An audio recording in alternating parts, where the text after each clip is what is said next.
If I had a nickel for every time that I heard somebody cheer during the Nicole Kidman AMC ad before an A24 movie, I'd probably have about $1 now.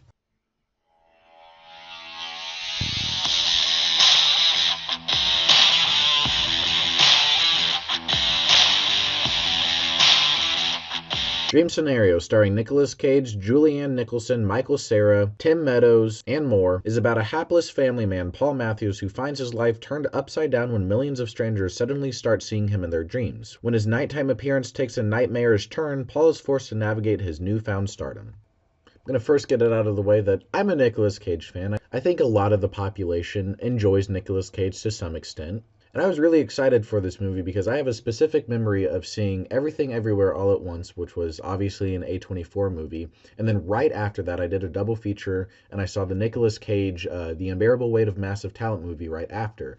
And this movie is kind of like if those two movies had a baby because it's an A24 movie starring Nicolas Cage. So I was really excited to go see it. When I first saw the trailer for it, I was completely blown away and I could not wait to get a ticket. I was looking for when this movie was going to be in my theater, and it finally had a showing. And I'm happy to say that it didn't disappoint, so let's get right into the good.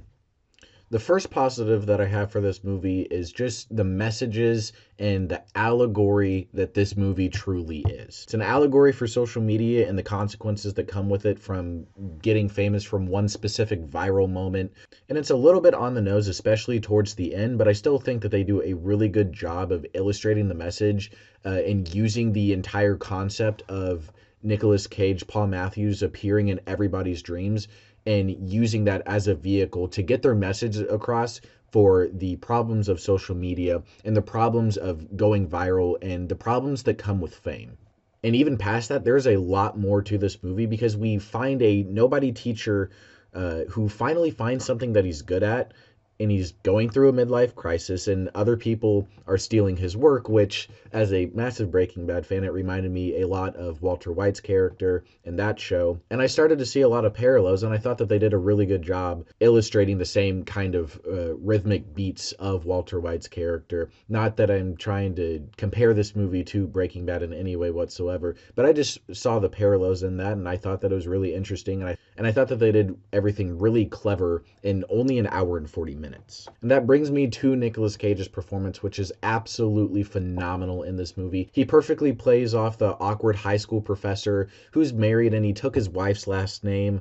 And he doesn't really know how to interact with anybody else. He wants to be more adventurous. He wants to do all these things, but he just doesn't know how. He's never done anything of note in his life, and he's having a midlife crisis. And Nicolas Cage does an absolutely phenomenal job portraying the awkwardness that Paul Matthews has. And I think that he could possibly get an Oscar nomination for this movie. And with how good of a job that he does, everybody else around him is also great. Michael Cera was another standout. I thought that his major scene, he really only has one scene that he's a big part of. I thought that he was really good in that scene. And this movie is just so incredibly funny. By far the most that I've audibly laughed at a theater this year. By far the best intimate, we'll call it, scene of the year.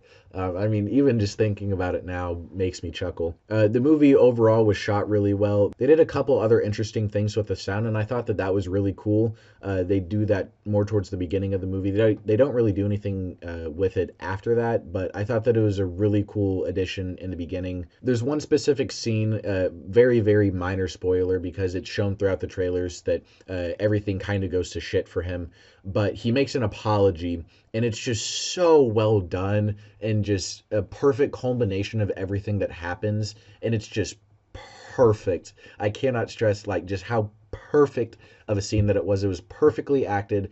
The writing for it was perfect. I can't imagine how long it took them to get that shot because of just how amazing it was. And that scene alone is something that should make you want to go see this movie. But with all that out of the way, let's get into a few minor nitpicks that I have with this movie.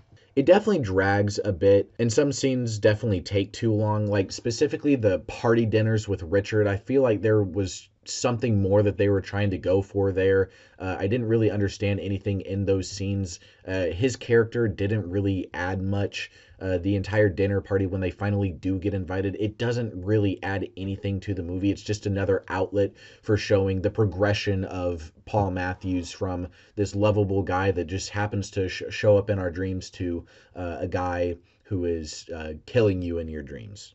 Like I said before, it's only an hour and 40-minute long movie, but it kind of feels like 2 hours mainly because of those scenes. And some other scenes definitely drag on too long, like the business meeting that Paul Matthews has with Michael Cera's character. I forget his name.